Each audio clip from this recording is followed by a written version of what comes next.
Hello, welcome back to Storytime with Alex, reading Supernatural Night Terror by John Passarella.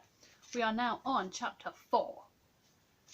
Story so far: Sam and Dean have arrived in Clayton Falls, where there have been some weird and mysterious deaths.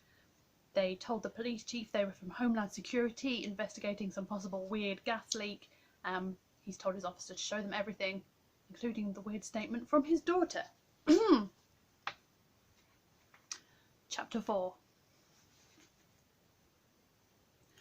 Well, that's everything, Officer Richard Jeffries said, dumping the stack of folders on the edge of his desk. Sorry it took so long. Copier jammed. Office assistant usually takes care of this stuff, but she only works mornings. Budget cutbacks, you know. Dean picked up the pile of folders, itching to get out of the building. Jeffrey hooked his thumbs in his belt. You taking all this seriously? Very seriously, Sam said. Why? Even Shelley's giant lizard. No stone unturned, Dean said. You hear stories about people dumping pet alligators down the sewer, and they supposedly grow down there to full size, live off rats. But that stuff's urban legend, right? One of the great mysteries, Dean said.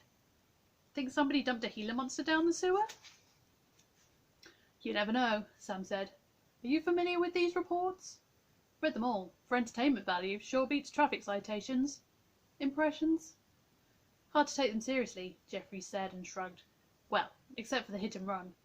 Bullinger stood in the middle of the road. Driver of the car should have seen him, but who knows?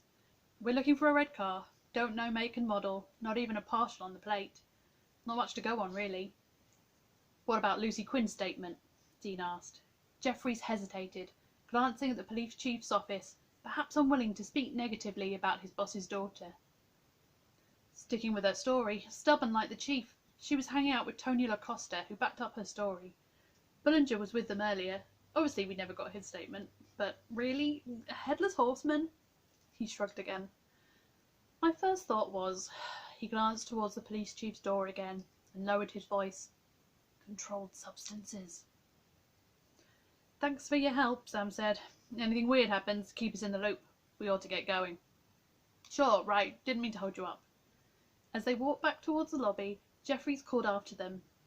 You need anything, let me know. Will do, Dean said, waving an arm without looking back. He exchanged a glance with Sam. Won't be stumbling over any police follow-up. Not any time soon. Minutes after Dean drove from the municipal parking lot, Sam's phone rang. Bobby, Sam said, and put the call on speaker. You jokers put Guinness on speed dial? Bobby said. In town less than an hour, and already you got somebody checking up on you. Chief Quinn ran the bat phone? Dean asked. Course, you idiot, Bobby snapped. Who else would I be flapping about? Just saying, Dean replied. That man has a distrustful soul. And whatever you two were selling in there, Bobby continued, he ain't exactly inclined to rush the checkout lane. But, Sam said, what I gather, he's willing to play out enough rope for you two to hang yourselves. Well, that's encouraging. My advice, Bobby said, don't go too far off the reservation on this one, or expect a guided tour of county lockup. Right, Sam said, low profile. Bobby, Dean said, any luck with the Phoenix Ash situation? Besides their place of honour on my mantle? Bobby said. Fat lot of good they are when I can't find blah blah. This is all stuff you don't need to know about if you're not watching the thing. Fat lot of good they are when I can't find hide nor hair of Eve, mother of all. Yes, that's who they're looking for. Something will turn up, Sam said. Ain't you the Pollyanna? Bobby said and ended the call. Sam looked a question at Dean. What? Keeps his mind off Rufus. Considering one of Eve's creatures was responsible for Rufus' death, Sam said, not sure that will do the trick. It's Bobby. What's he going to do? Look the other way? Dean asked. Besides, I'd prefer direct anger over grief any day. He parked the Impala on Welker Street near the Mandarin Palace restaurant. He and Sam walked along the side of the restaurant and turned down the alley that ran behind a bunch of storefronts in the business district of Clayton Falls between Welker and Bell Street. Here? Sam nodded, according to the report. After looking for Gavin Shelburne to no avail at the local homeless shelter, food bank and soup kitchen, housed in 2 adjoining buildings, they had decided to visit the site of the alleged giant Gila monster attack. Police never bothered to check the scene, Sam said. Figured Shelburne had one too many. Let's say Shelburne wasn't hallucinating. What are we looking for exactly? People around here would notice a giant lizard. Yeah, but they might not notice this. Sam crouched beside a battered dumpster with a missing front wheel. Dean looked over his shoulder. Banged up dumpster? Banged up, and Sam traced his fingers along two sets of deep parallel grooves that scored the blue paint of the trash bin. Scratched. Dean. Shelburne said he jumped into a dumpster to escape. Dean nodded, lifted the lid of the trash bin. Score marks on the edge, he pointed out. Busted that wheel off, too, a voice said from behind them. They turned to face a grizzled man in a misshapen fedora, greased overcoat, threadbare jeans and battered combat boots, standing at the entrance to the alley. He kept his distance from them, a wary look in his eyes, as if he would never trust again what he saw. Gavin Shelburne? Sam asked. Shelley's fine, the man said, making no effort to approach them. You with the government? FBI, Dean said. Okay, we ask you a few questions, Shelley? I'm not crazy, he said. Good to know. It happened right here. Quinn's boy thinks I'm nuts. But I ain't nuts. Sure, I drink. Who doesn't?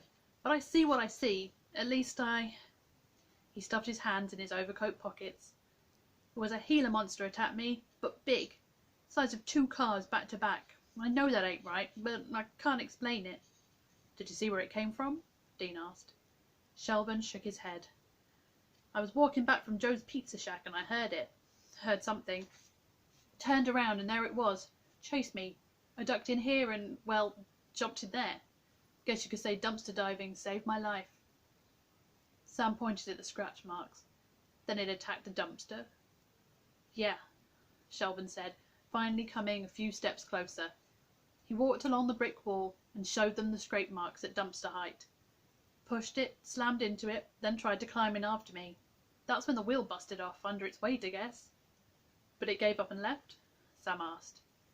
That's the weird thing. It never walked, crawled away. I would have heard that, with its claws slaping...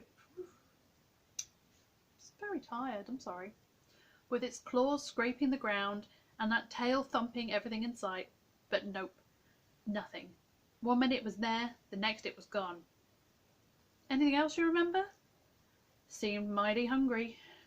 Right, Sam said with a slight smile. Thanks for your help. You know what caused it? Nope, Dean said. We're here to find out. But it was radiation, Shelburne said. Or toxic chemicals, illegal dumping, or some top secret government experiment? Is that it? He backed up a few steps. That's why they sent you FBI types to Clayton Falls, a cover-up? They send you to kill all the witnesses? Whoa, nothing like that, Dean said. Batting 1,000, he thought. First witness already panicking. The I is for investigation. Shelburne nodded slowly, as if trying to convince himself, calm himself. Okay, all right, I'm not a conspiracy nut. Never was. But you see a giant Gila monster, and you start to rethink everything, right? Down is up is down. You might want to steer clear of this alley, Sam suggested. You believe me? Yes. Thank you, Shelburne said, suddenly smiling broadly. Maybe down on my luck, but I ain't crazy. He doffed his hat and extended it in his arm. Wouldn't mind a donation. Sam smiled. Dean reached into a pocket, peeled off a 20 and dropped it in the hat. Mighty generous of you, he said, tucking the bill into a pocket. I'll take your advice as well and clear out. Wait a minute, Sam said. You're out most nights? About every night. Why? Wait here, Sam said. He walked to the Impala and returned with a pair of 2-way radios from the trunk, handing one to Shelley. You know how to use these? The man nodded. Keep it on channel 5. You spot anything weird out of the usual, call me. Deputizing me? Think of it as neighbourhood watch activity. They spent a moment checking the battery levels, sending and receiving messages. Shelley adjusted the volume on his unit and nodded, satisfied, and stuffed it in his pocket. Anything weird or unusual? Got it. Don't put yourself at risk, Sam said. Just call it in. No worries on that account. As Shelley sauntered off, Dean shook his head at Sam. What? Dude, You realise that radio's heated for the next pawn shop. Like I gave him the pear. Shelley paused at the entrance to the alley and looked back at them.